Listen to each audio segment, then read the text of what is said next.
বলো হালকা বস্তু এবং ভারী বস্তু একসাথে রাখলে কোনটা আগে পড়ে বলো? ভারী বস্তু। তাহলে আমরা দুইটা জিনিস একটু দেখি, এটা কি আর এটা কি? ভারী কোনটা? কলম। আমরা একসাথে ফেলে দেই, নিচে রাখো। কোনটা আগে পড়ছে? কলমটা আগে পড়ছে। আরেকবার একটু করি, তাহলে কাগজটা আমাদের পড়তে দেরি হচ্ছে, তাই না? এখন আমরা কি বোঝা গেল এই পরীক্ষা থেকে? কোন বস্তু আগে পড়ে?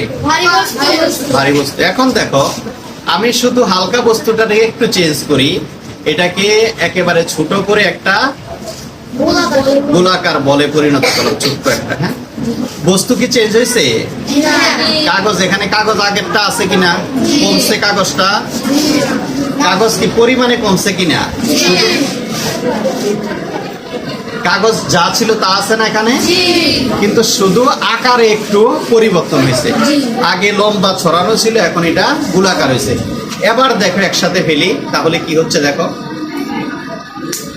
এবার কি হয়েছে? সমান ভাবে পড়ছে। আচ্ছা, এখন বিষয়টা হচ্ছে এটা হলো হালকা বস্তু এবং ভারী বস্তু আসলে ফেলে দিলে কি হয়? কি হয় বলো? একসাথে পড়ে নাকি দেরিতে পড়ে? একসাথে পড়ে। দেরিতে যে প্রথমবার পড়ছে, কি কারণে পড়ছে বলো?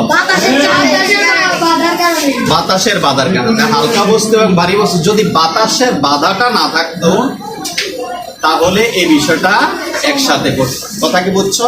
এটা হলো পরন্ত বস্তুর একটা প্রথম সূত্র।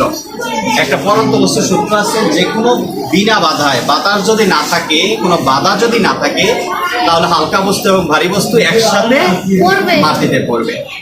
এইরকম এই ঘরটা যদি চারদিকে একবারে কাঁচ দিয়ে বন্ধ করে বা কিছু দিয়ে বন্ধ, যে বাতাস ঢুকতে পারবে না, এরপর ভিতরে বাতাসটা সবটাকে বাইর করে দেওয়া যেত, এটাকে বলা হয় ভ্যাকুয়াম চেম্বার।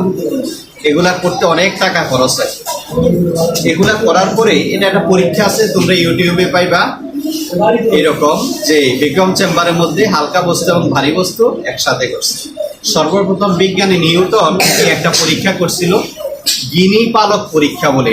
এটাকে তোমরা যদি ইউটিউবে গিনি পালক পরীক্ষা লেখা সার্চ দাও, তাহলে এটা পাইবা, করা আছে পরীক্ষাটা।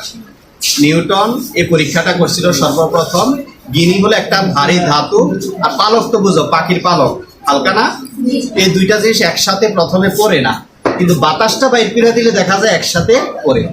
আমরা কি করলাম? প্রথমে কাগজটাকে দিলাম, কাগজটা দেখলাম কি একটু দেরিতে পড়লো। যখন কাগজটাকে ছোট করে দিলাম, এখন এটা মধ্যে বাতাসের বাধাটা থাকবে না বা কমে যাবে। কমে যাওয়ার কারণে দুইটা একসাথে পড়ছে। তাহলে এখন বলো, আমরা কি শিখলাম? হালকা বস্তু এবং ভারী বস্তু কি করে দেরিতে পড়ে না একসাথে পড়ে? একসাথে পড়ে, কিন্তু বাতাসের বাধা যদি না থাকে, তাহলে বলো একই অবস্থান থেকে বিনা বাধায় পরন্ত সকল বস্তু সমান সময়ে সমান দূরত্ব অতিক্রম করে।